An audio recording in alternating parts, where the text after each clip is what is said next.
Ever since I replicated one of Ariel's dresses from the Disney parks, I couldn't help but view it as 1830s inspired, with its full skirt, sheer overlays, and of course, its crazy large sleeves. And this year, I finally decided to make it happen. An 1830s dress inspired by the Little Mermaid.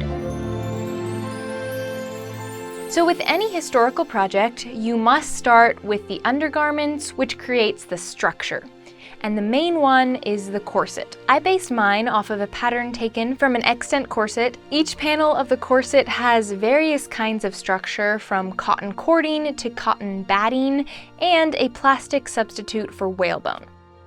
In this era of fashion, corset boning was minimal and relied heavily on the pattern and quilting type stitches to provide the support. These were overall a soft type of corset. But there is a large wooden busk placed at center front to create the correct shape and silhouette for the era.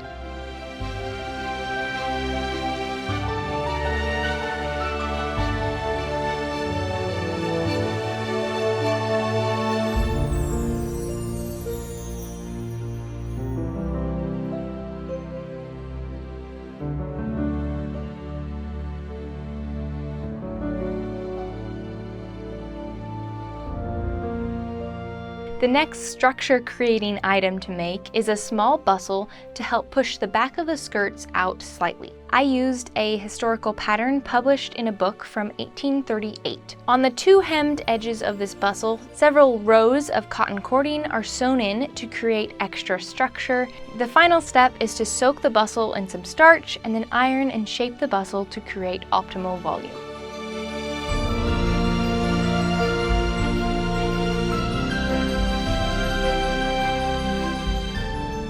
Next up is several petticoats with a various arrangement of tucks, pleats, and added cotton cording to create one large poofy skirt without the help of a hoop skirt. So hoop skirts or crinolines were not invented until the 1840s.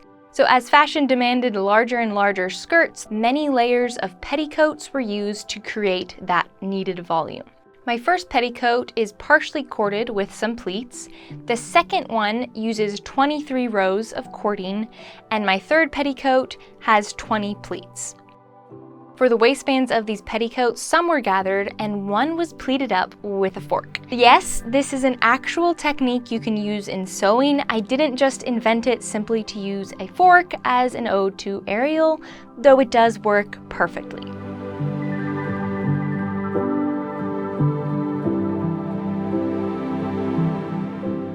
The last step for the petticoats is to give them a good starching, which also means a lot of time getting them ironed back into shape.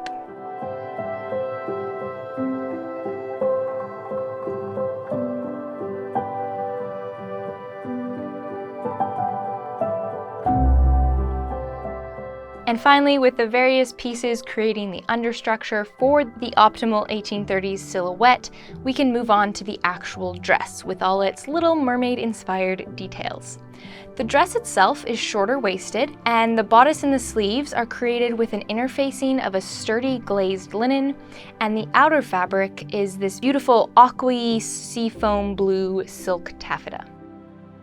To add a touch of inspiration to the bodice, I decided on some draped pleating to pull in the pleats seen in the Disney parks dress, but I also did find some inspiration from the 1830s that alluded to the same style of draping.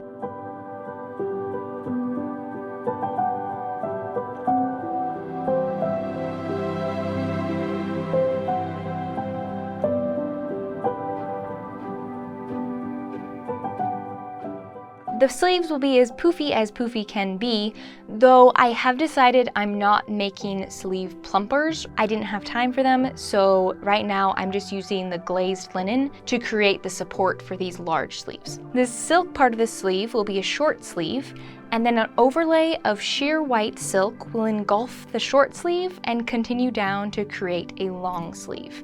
This is inspiration from sea foam and just like ocean mist.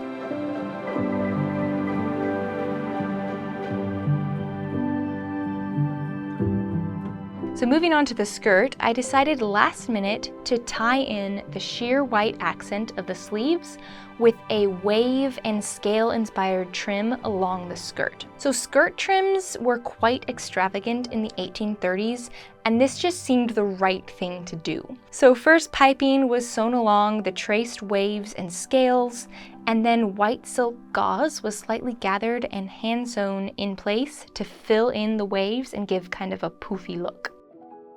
After hemming the skirt with a wide hem to add extra structure to it, the waist is cartridge pleated and then attached to the bodice.